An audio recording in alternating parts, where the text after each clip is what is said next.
This is the MMA Latest Asia Podcast! Alright, ladies and gentlemen, welcome to MMA Latest Asia Podcast. And we have another edition for you. And of course, all our guests from the starting of the podcast are going on an undefeated streak. And in this edition, it's totally no different. We have a special guest for you, but first and foremost, before we yes, I'd like to invite again our partner in crime, my partner in crime, MMA latest editor Bramono Lunardi. Bram, how are you tonight? Very good, buddy. Thank you very much. All right, and off to our fighter who hails from Australia but has a Vietnamese. Yeah. But with a Vietnamese. Martin Nguyen. Martin, how are you tonight? Good, man. What's going on, guys? All right, before we start off, Martin, give us a brief introduction about yourself. My name is Martin Nguyen. I go by the Situation in MMA. Currently on a 3-fight winning streak. Making my stance in this featherweight division as number one contender. I'm a family man as well as a working man. All right, that's awesome. awesome. It for me, yeah. All right, that's awesome, man. All right, I'm gonna just brief out the format of the podcast. It's 3 rounds. First round is 10 minutes and it's all about Martin. Second round will be another topic, and the third round, so on and so forth. At the end of the round, there 10 seconds before the round, there will be a the wooden clap. But in how you hear it in fights, it goes like this. Yeah, basically, yeah, the clapping sound, and then after that there will be a horn. But our guests wouldn't be able to listen to it, but our listeners will. So let's get on with the first round. Martin, I just want to start off the moment that got you noticed in one championship was that interim fight with Marat Gafurov. I remember I broke that news first, and me and Bram kind of get into trouble for it, but that's what we do. Yeah, we are reporters and we report news. So that's all we do. So like okay, I want to know. I know from Marat's side. I got info from Marat's side that they were saying that Jadamba has no visa. He's not coming, or he was coming late. Or Matthew was saying that he was coming late and so on. And then after that, I heard they straight away go into your room and ask you for a fight. How does that go? It was big. I was like, before they even got to that news and everything, I just met my opponent that I had been training for, which was Bashir. I was like, oh man, dude looks pretty big for what he is in the photos. I was like, yeah, I reckon I'll have him. We'll go from there. So we all just went up to the hotel room, we were chilling out and that, and get a phone call from Rick and Matt Hume, and wanted to meet me as soon as possible. So I was like, oh yeah, I was just with him.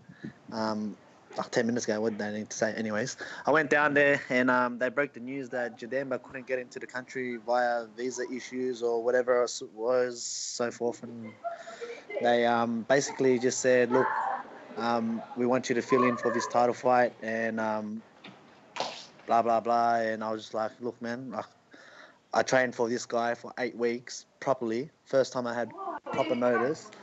And yeah, I wasn't going to say no. I just said it for the sake of the company and for the sake of all the people who paid tickets and all that stuff to come and watch the show. So, you know what? I was just like, I'll go out there, I'll do my best, and yeah, here's what it is. Yeah, so basically you just sign it and we just say, okay, fine, whatever, I'll fight for you. That's it. That's it. Man, no, nothing on his background or what type of fighter he is or whoever he is. I've never even heard of him before. And they were explaining to me what type of fighter he is, and you know, I was like, you know what, I'll go back in the room and I'll just discuss it, like what type of fighter and what's my game plan and what am I going to do from there. And I don't know, just finding out who he is and all his victories and how he finished top Australian featherweight at that time, and I was like, kind of beat myself up, saying what did I do? Am I making the right decisions? And my coach wasn't there at the time. I had one of my teammates and another coach then. And yeah, it just is what it is. I got choked out in whatever time it was and made me the person I am today. No, Martin, I remember you were saying there, your team was saying on that on the documentary, on the doco, was it? Can't remember on the documentary that you said you get everything to gain and nothing to lose. So is it still the same? At the moment, yes, 100%. Well, that fight itself made me, because for me it was more of a mental issue when it came to that fight. I beat myself up mentally to the point where I lost before I even walked out. So there I learned a lot about myself within those two days that I had, including the fight day. I learned a lot about myself and my emotions, and not to let them get the best of me. And it's like that in this MMA game. Like the emotional side plays a big game in this fight game. So Right then, but the thing about that fight was, what's funny is that when we broke the news, Bashir come PMing me, says, what happened? Like he didn't know.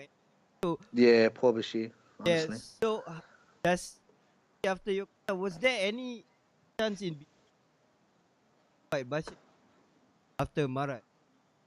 Um, well, nah. After that fight, I have props off to Bashir. He put in the hard work, and like all us fighters, we train for that one person so hard, and to be told that you're not going to be fighting that night, it's devastating. It's honestly it's heart wrenching as well. But look, Bashir. To be honest, I don't know. It was speculations that I was going to fight him, and I'm back to where I was, and there's no gain or no loss in my position in the featherweight division. But yeah, there was speculations that I was meant to fight Bashir the next card, which they eventually announced it was going to be Singapore. But no, they offered Edward Kelly instead, and I was like, look, I don't care. I need to get back in there. So. All yours. Well, well, it sure got you notice. I mean, like you only have like 1 year between your debut and your fight with Marat. That was your second fight, right? Yep. Yep. And then after that, you're like fighting 3 times in a year. Just like that really got you noticed. So does that? I mean, is that the biggest gain that you had out of the fight? Oh well, I tend to let the fights themselves gain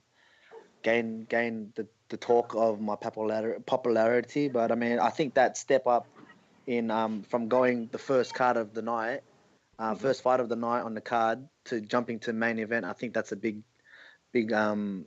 like eye opener for everyone that's watching. Like, oh, who is this guy?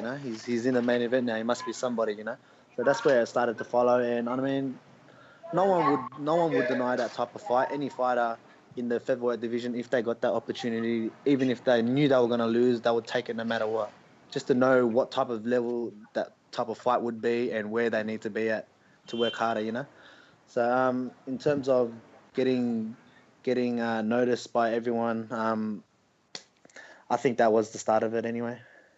Yeah, and then you keep rising. You at 1 round stoppages all the way and up to even their golden boy Christian Lee. Like I knew you win, but not so dominant that take me fight. And